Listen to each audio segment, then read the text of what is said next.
A ver, Andrés, voy a hacer algunas preguntas. Para mí son importantes desde el punto de vista de los datos que tengo que obtener, ¿ok? ¿Cuántos años tienes, Andrés? Objetivos generales. El objetivo de una entrevista médica es obtener una información histórica y médica necesaria en el tiempo que se dispone para la atención de un paciente, posibilitando las acciones de salud que corresponden oportunamente. Objetivos específicos.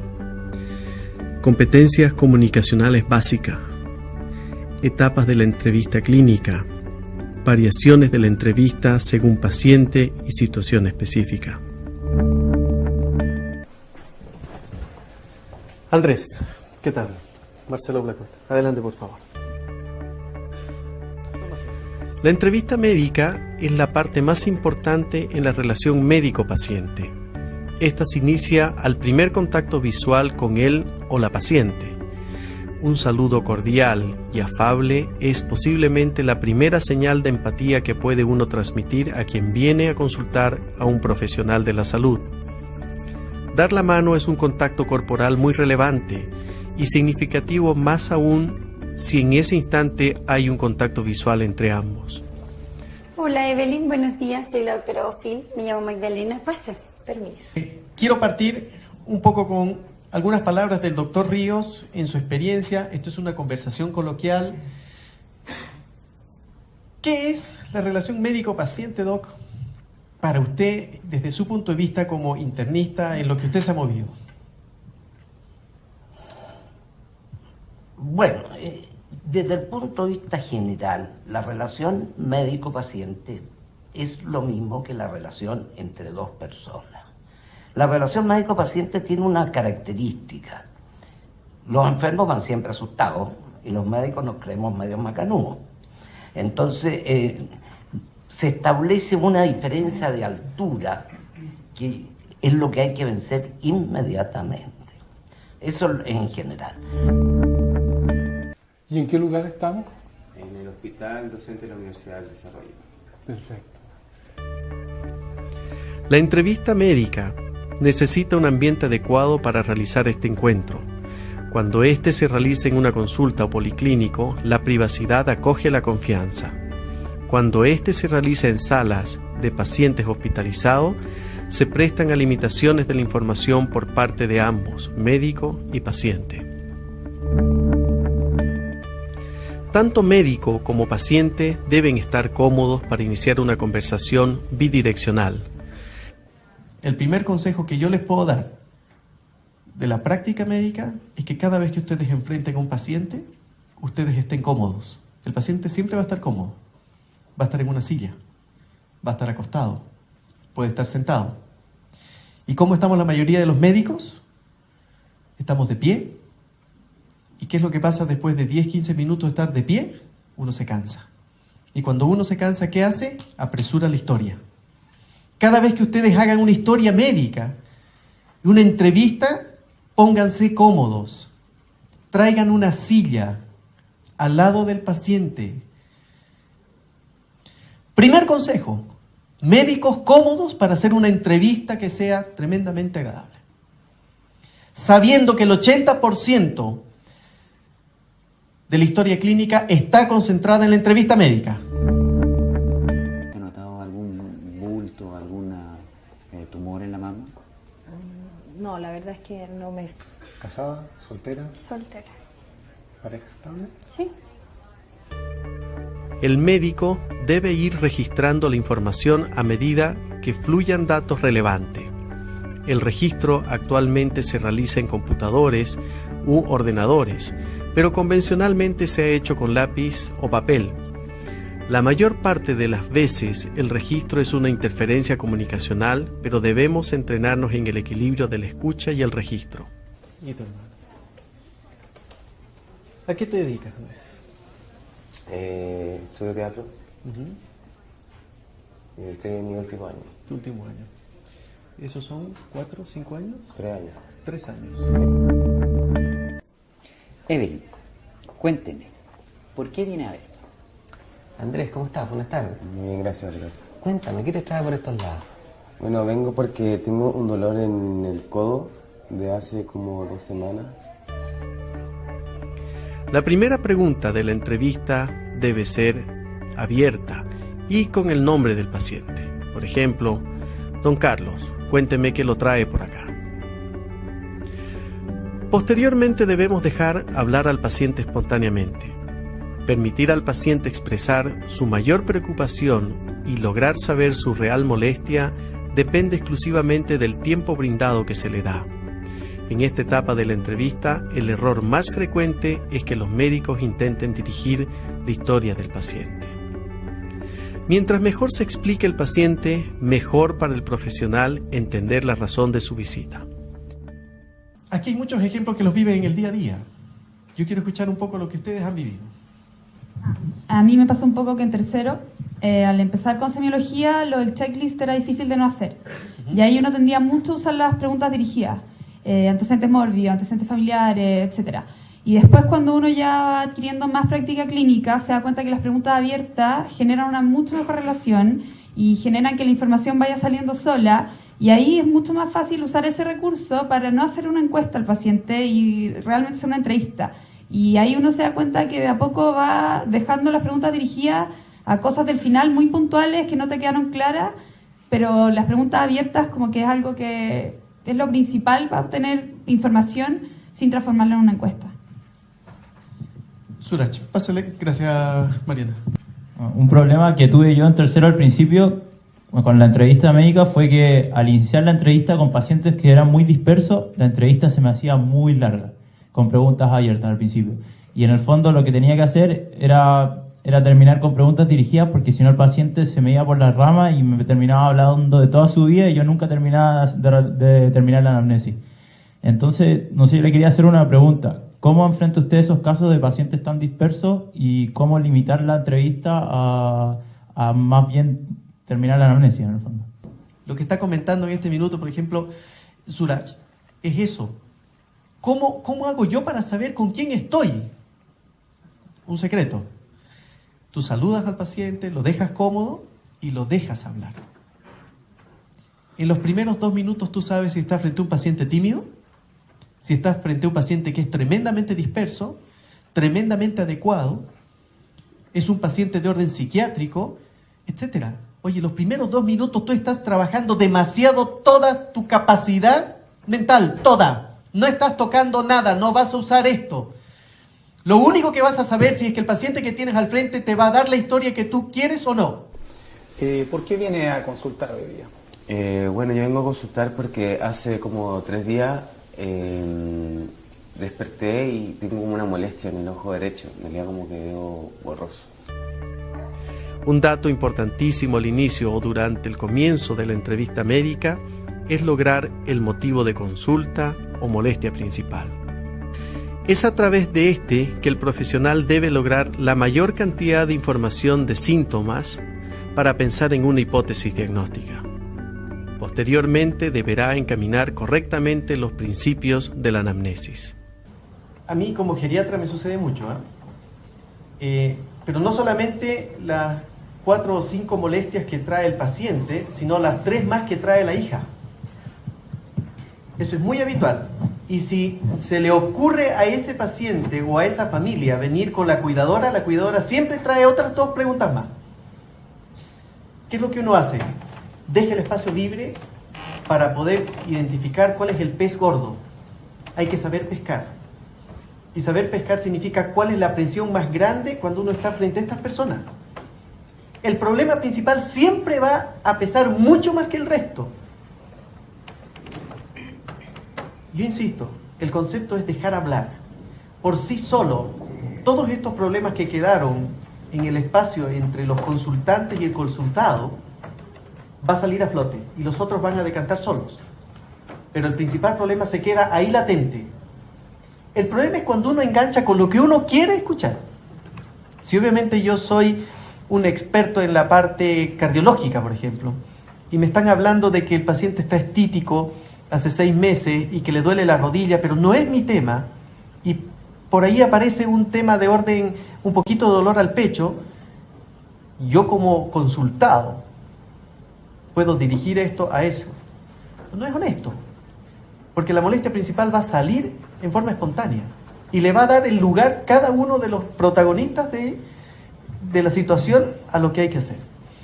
En otras palabras, hay que saber entender hacia dónde se mueve el problema de mayor prioridad. Todos son problemas, pero no todos son prioridad. Y para eso hay que escuchar. O sea, yo siempre hago eso y creo que todos lo hacemos. A mí me gustaría escuchar un poquito al doctor... Perdón, Fabián, ¿quieres comentar algo más? O sea, estoy completamente de acuerdo con eso. Y lo otro, también asegurarle al paciente en ese sentido que todas sus molestias van a ser tratadas, pero primero vamos a comenzar viendo lo principal. O sea, no hay que solamente encaminarse a la molestia principal y decirle que a la medida que pasa el tiempo, en realidad vamos a ir viendo los otros problemas. Eso. Doctor Canals, ¿qué hace usted con esa pregunta?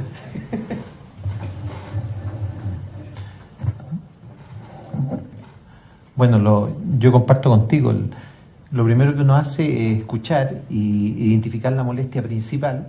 Una vez que uno obtiene la molestia principal, uno tiene que tratar de ver cuál es la prioridad de esa molestia respecto del conjunto.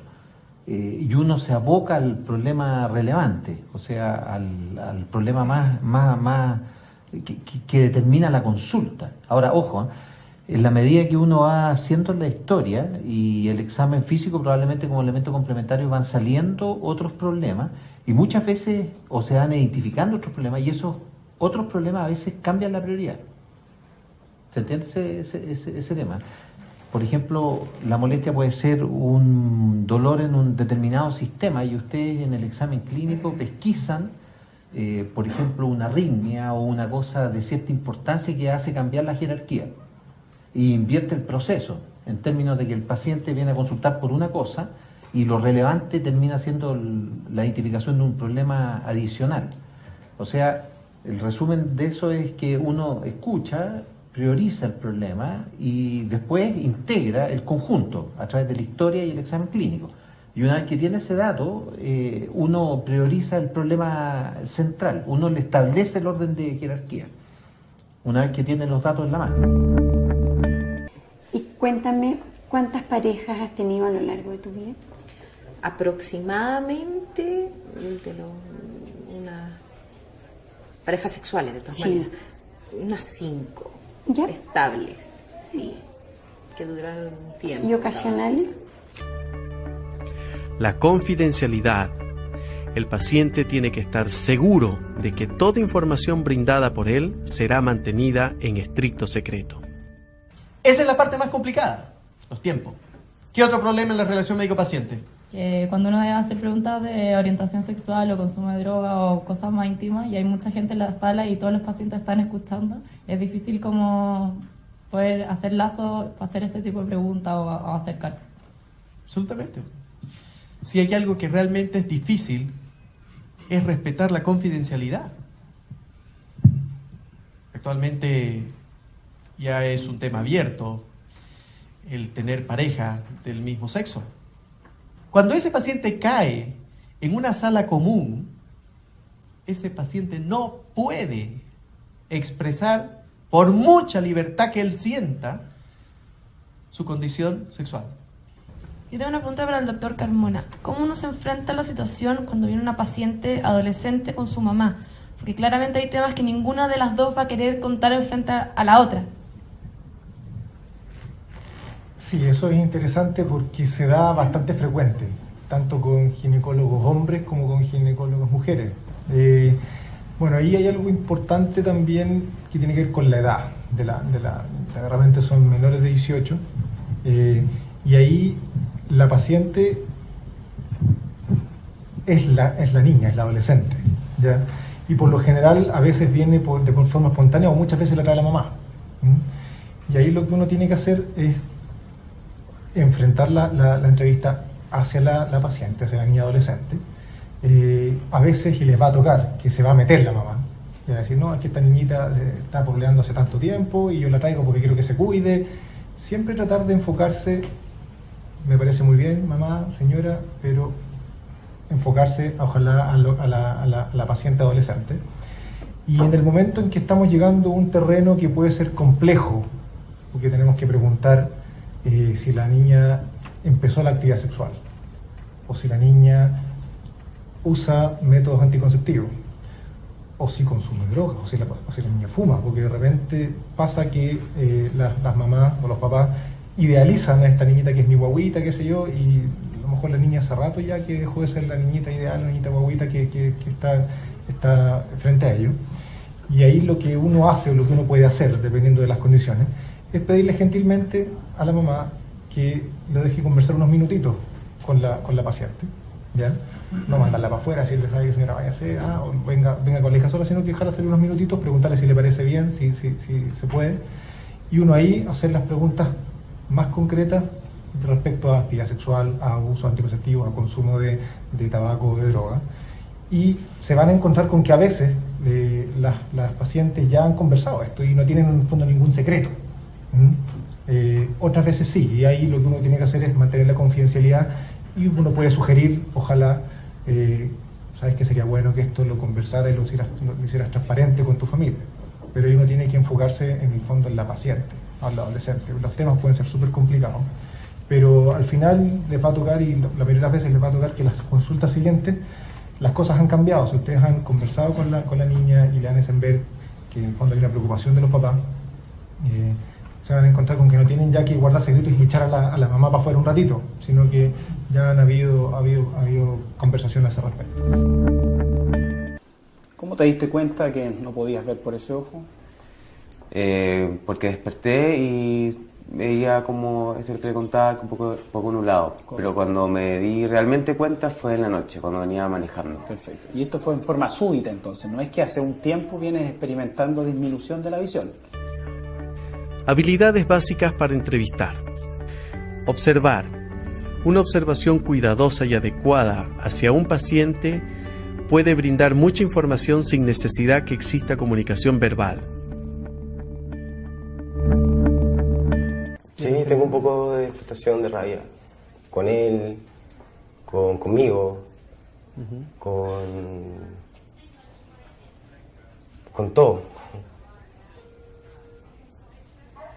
Entonces no... Escuchar activamente. El médico debe escuchar y motivar al paciente de una forma abierta y acrítica. Tratar de estar relajado pero atento.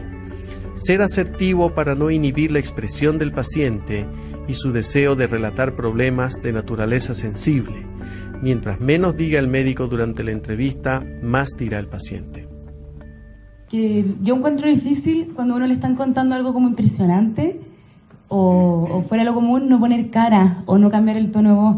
No sé, hay un paciente que tenía 15 infartos, ¿cómo mantengo, no sé la cara de póker, pero cómo no impresionarse? ¿Y qué haces tú? ¿Qué crees tú que puedes hacer? No sé, yo he puesto la cara, entonces no sé. De eso se trata, Trinidad.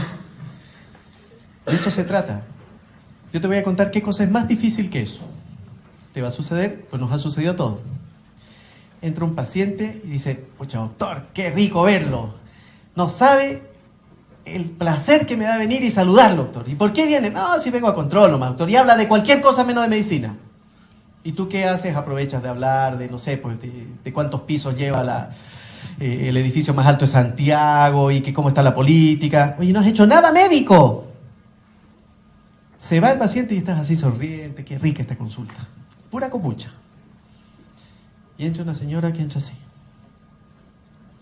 No es que nos pongamos a llorar con el paciente, pero tienes que adecuarte al estado de ánimo, porque si ese paciente tú lo recibes con el mismo ánimo con que despediste al que se acaba de ir, se siente agredido. No me entendió el doctor. En realidad no estoy acá porque quiero, de cierta forma, sino como un poquito obligado por mi vieja, por mi mamá. Ya, ¿cómo es eso? Habilidades específicas para escuchar. Silencio. Un cierto periodo de silencio contemplativo permitirá que la persona se reorganice y pueda expresar mejor sus pensamientos. ya que apresurarle puede romper un nexo que se ha venido estableciendo y cuya recuperación en algunos momentos es difícil. ¿Tú crees que puedes lograr algún tipo de solución con lo que yo te pueda ofrecer o lo que yo te pueda decir con respecto a esto, ¿no? Pero la pregunta es si crees que al venir aquí donde el médico puede haber alguna solución, o esto simplemente para complacer a tu mamá. No sé, dígame usted un poco. Yo creo que sí se puede. Yo creo que es súper importante que entiendas que una cosa es el duelo y otra cosa es entrar en un estado depresivo. A eso voy. Empatía. El entrevistador percibe adecuadamente lo que el entrevistado quiere manifestar.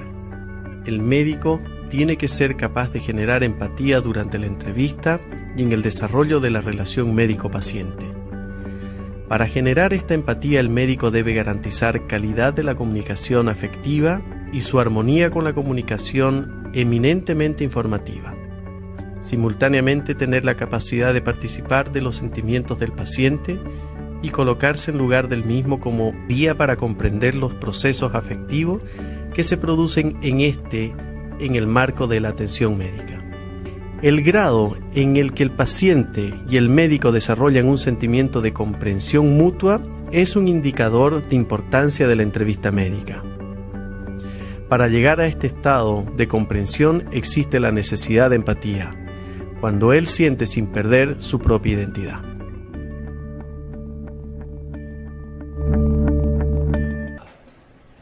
¿Para orinar ha tenido alguna dificultad, alguna molestia en el último tiempo? No. La Coca-Cola nomás me produce problemas. ¿Lo hace orinar más seguido? Me genera dificultad. ¿Dificultad para orinar? Ya. Sí. ¿Cómo lo nota eso usted? ¿Tiene que hacer más fuerza para orinar? Claro. Sí, trato de no tomar tanto. El médico debe mostrar aceptación a su paciente admitiéndolo tal como es sin reprocharle sus conductas y planteamientos y mostrarle el respeto que merece como ser humano. Es que en realidad no tiene que ver como es en sí la forma en que se mató. Ok. ¿Y qué tiene que ver? Tiene que ver como con algo no solucionado, con un poco de rabia, la realidad. ¿Tú dices frustración dentro de la...?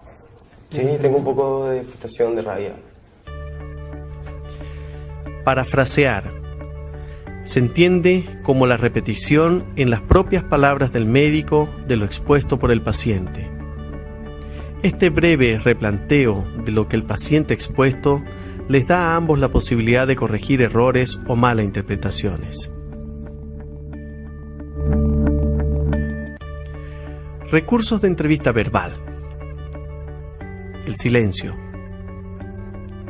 Facilitación. Confrontación. Interpretación. Aceptabilidad. Reflexión. Soporte o apoyo o empatía. Transición.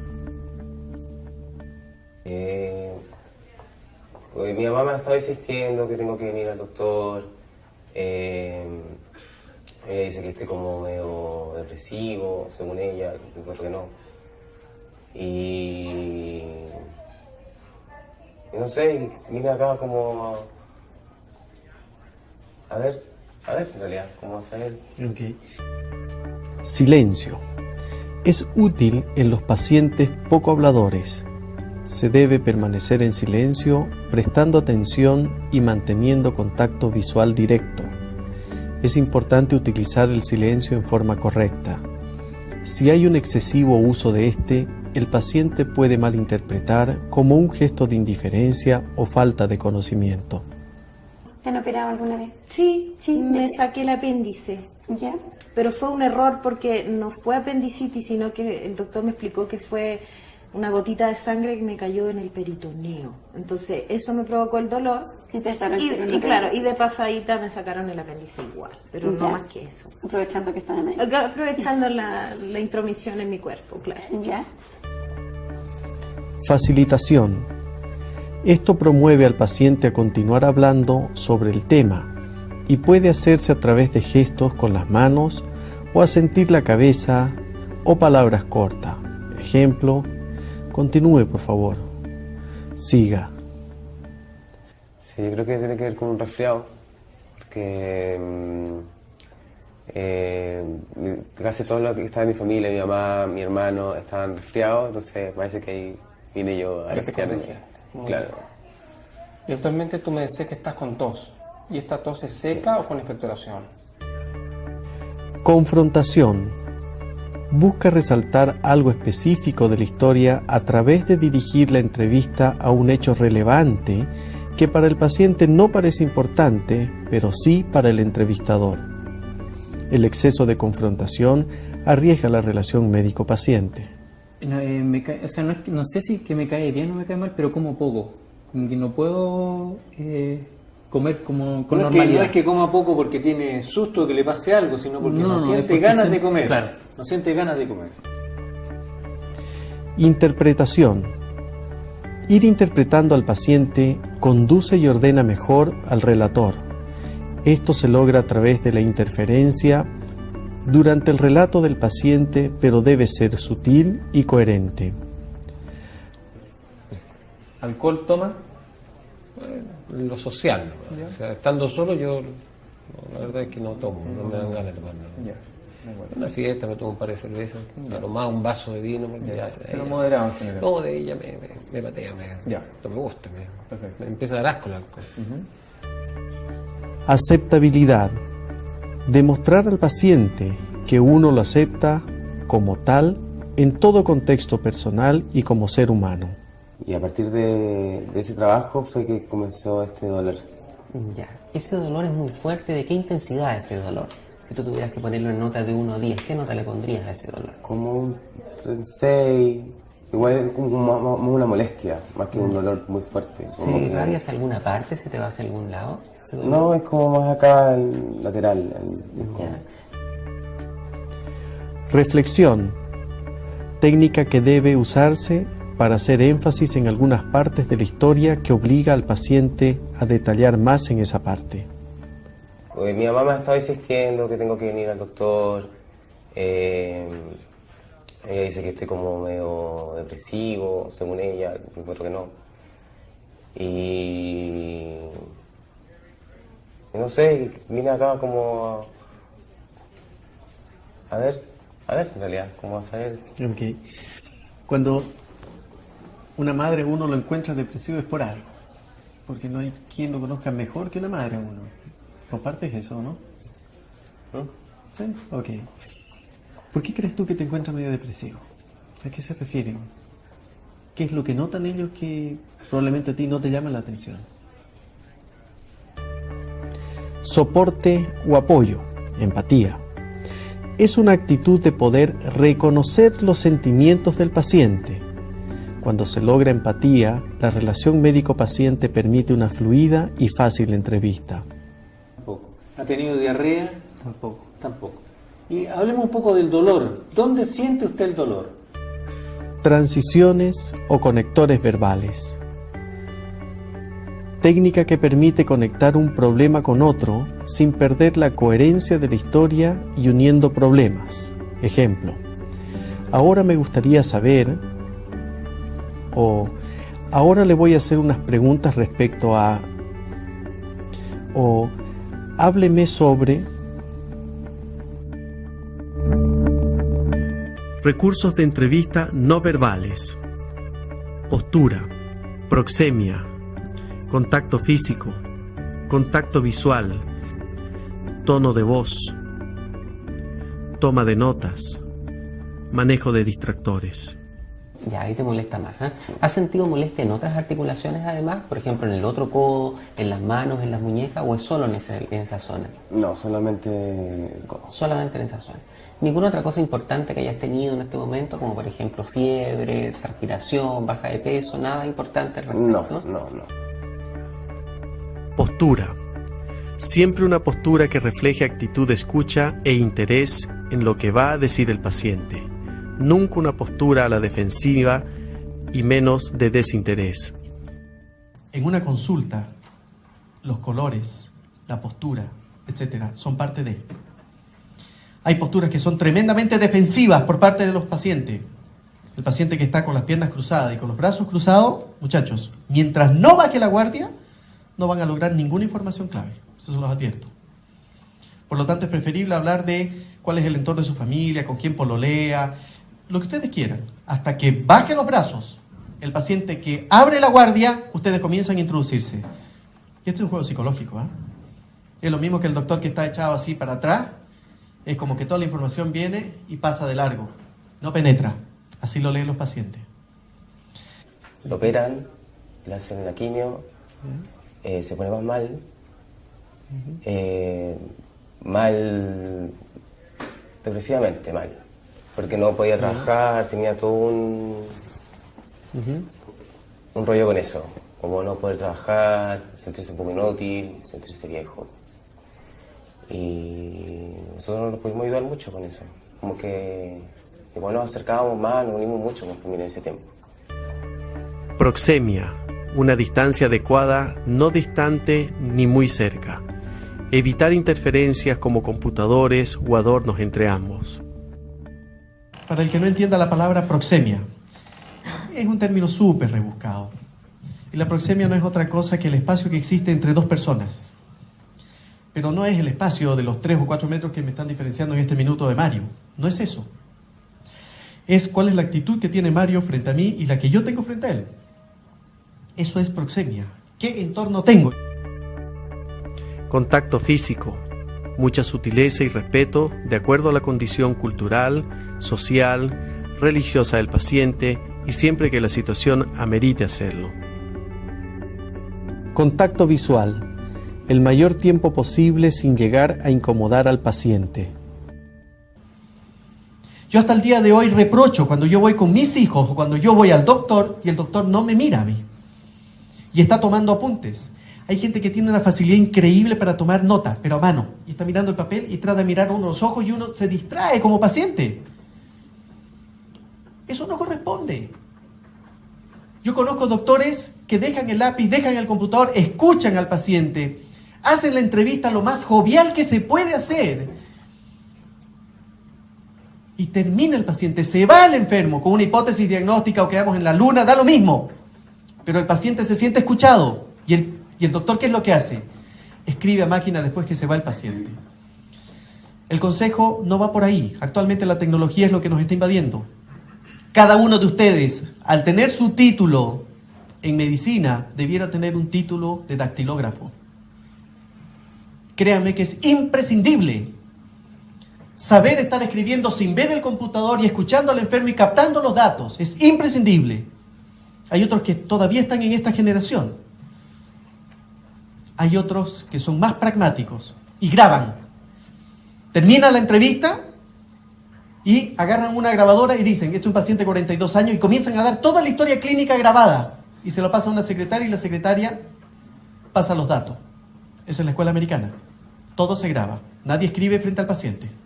Hola, ¿cómo estás, Claudia? Hola, doctor, ¿cómo está? Muy bien, ¿cómo has estado? Gracias, bien. Hola, María José. ¿Cómo está ahí? ¿Cómo ha estado la María José? Bien. Tono de voz. Debe ser acorde a cada paciente y situación emocional que se vive en la entrevista. El entrevistador debe adecuarse en este punto al tono que más permite estar cómodo al paciente, hablando con seguridad, tanto en las preguntas y explicaciones. Cada uno de estos puntos que están señalados arriba es de la práctica médica. El tono de voz.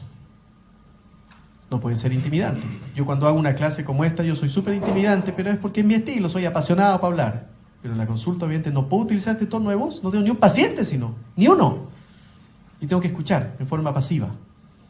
Pero en eso consiste, no es que yo finja, es que yo me doy cuenta. A ver, Andrés, voy a hacer algunas preguntas. Para mí son importantes desde el punto de vista de los datos que tengo que obtener, ¿ok? ¿Cuántos años tienes, Andrés? 29. 29 años. Bien. ¿Con quién vives, Andrés? Con mi mamá. Okay.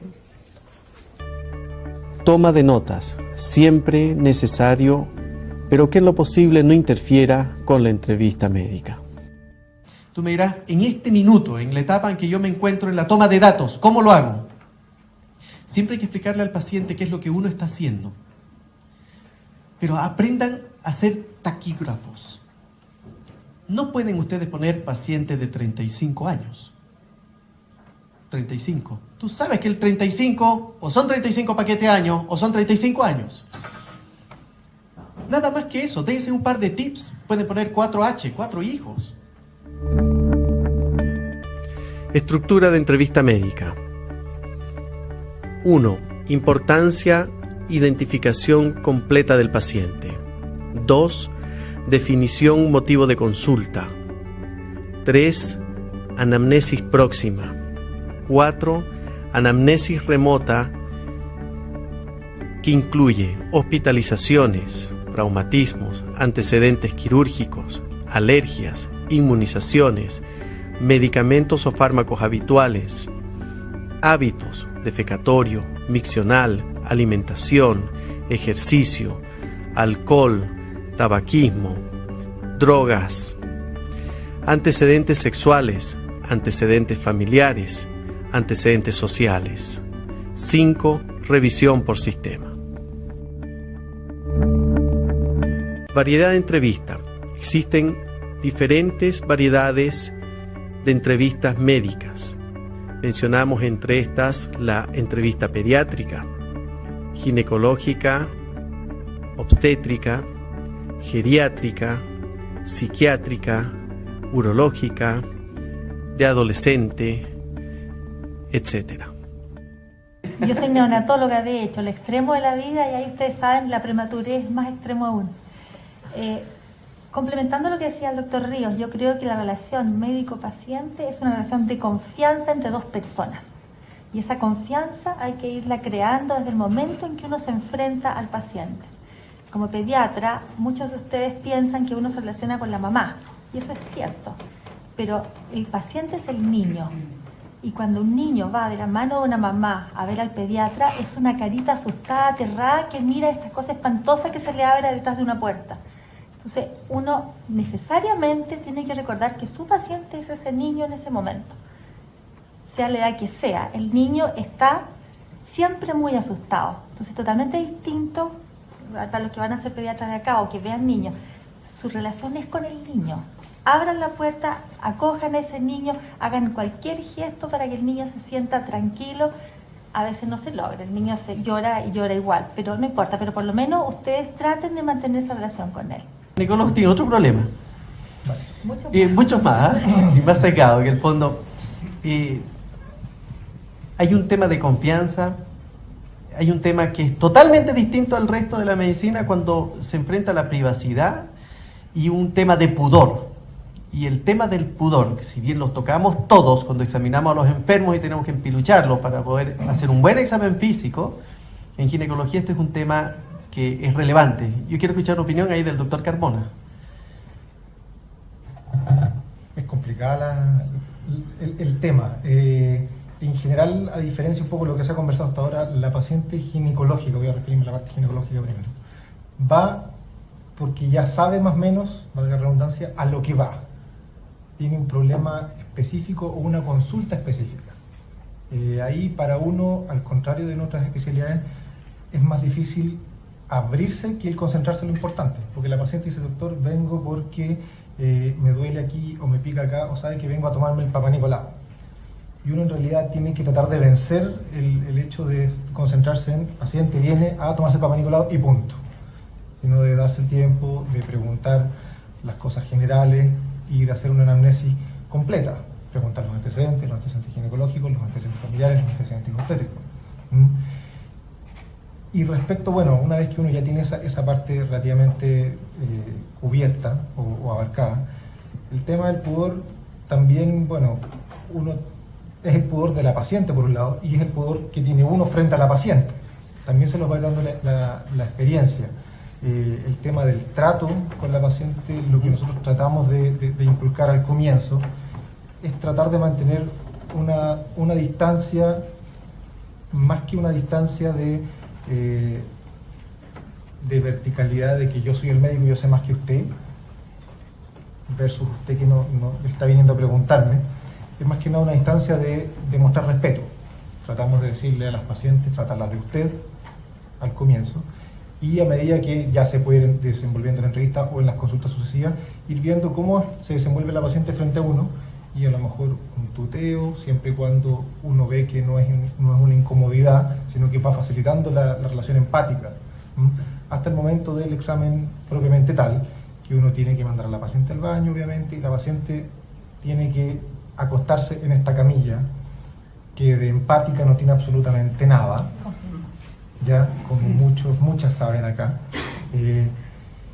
Y lo que uno tiene que tratar ahí es conversar permanentemente, o sea, siempre estarle informando a la paciente de lo que uno va a hacer, de ojalá cómo lo va a hacer, dentro de lo posible tratar de mantener contacto visual, y eso ojalá tratar de mantener a la paciente lo más relajada posible, ¿ya? Otra de las cosas que nos genera complicaciones en el momento del examen físico, obviamente tal al examen ginecológico, es cuando tenemos que usar este aparato poco amistoso que es el espéculo, ¿ya? Muchas pacientes están aterradas porque les han comentado, te va a doler, el PAP duele espantoso, sangre, etcétera, etcétera. Y la idea es que uno ahí va manejando con la paciente, siempre explicando, siempre tratando de darse el tiempo. Ese es un problema que también tenemos, que a veces estamos un poco apurados porque tenemos que ver otra paciente más, qué sé yo, hay que irse a otro lado, pero tratar de, ojalá, tomarse el tiempo necesario. Sobre todo si es una paciente que consulta por primera vez, ya sea con ustedes, o más aún si es primera consulta que tienen frente al ginecólogo. Una pregunta para el doctor Kaufman. ¿Cuál es la principal diferencia que tiene la entrevista psiquiátrica con la entrevista médica típica? ¿Con qué tener cuidado? Y si es que hay algunos datos esenciales que a usted le gustaría resaltar en la entrevista psiquiátrica. Afortunadamente cada vez son menos las diferencias, y esto se ha vuelto a ser un acto médico como siempre debió ser. La principal diferencia tal vez es que no hay examen físico, ¿no? Si existe, uno empieza a desconfiar del psiquiatra, ¿no? No hay examen físico, naturalmente. Hay un tiempo que normalmente es un tiempo un poco más prolongado. En una entrevista, si se dan las condiciones, uno está 30, 40, incluso hasta una hora podría estar con un paciente. La aspiración que uno tiene durante la entrevista psiquiátrica es saber quién es y cómo ha llegado a ser quién es la persona que uno tiene al frente. Y de esa manera entonces uno enfoca una serie de preguntas que tienen que ver con la historia personal, con su desarrollo, etcétera, de tal manera que muchas veces, promediando la entrevista o hacia el final de la entrevista, la causa de consulta, el motivo de consulta, nos aparece bastante claro. Uno no parte preguntando por qué viene, muchas veces uno parte preguntando por la situación social, familiar, por la historia de vida, etcétera, y uno se empieza a enterar que esta persona está sola, que esta persona se ha quedado viuda hace poco tiempo, que ha recibido un diagnóstico importante o que tiene una situación de amenaza, etcétera. Y de esa manera entonces se nos empieza a hacer claro el motivo de consulta. Ahora, en esta idea de saber quién es y cómo ha llegado a ser la persona que uno tiene al frente, uno debe tener claro, igual que en otras áreas de la medicina, que uno está enfrentando a una persona que está vulnerable, y por lo tanto, otra tal vez diferencia es que la asimetría de la relación médico-paciente y la situación de poder se hace muy grande. Es decir, uno tiene que ser consciente de que la persona que tiene al frente es una persona que está en un momento especial de su vida y que está particularmente frágil, y por lo tanto uno debe ser cuidadoso. Segundo, asegurar confianza, es decir, asegurar privacidad de los datos, investigar adecuadamente si no existe riesgo para sí mismo o para terceros.